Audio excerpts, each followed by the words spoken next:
advice would you give for girls and young ladies in school around the world who are interested in pursuing a career in space-related technology?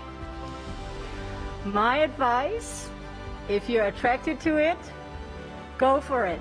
Don't let anybody talk you out of it, including yourself. So I like to say, find an intersection of what you like to do, what you're good at, and the cause that you want to, make and improve on. Find that intersection of those three. When you find it, like it sounds like you are attracted to STEM, go for it. And it takes tons of hard work, but it won't feel like hard work because you're going to enjoy it so much. Your passion's going to come out of it, and you will be able to make whatever you want to make happen. So yes, my biggest advice, don't let yourself talk you out of it, and definitely don't let other people talk you out of it.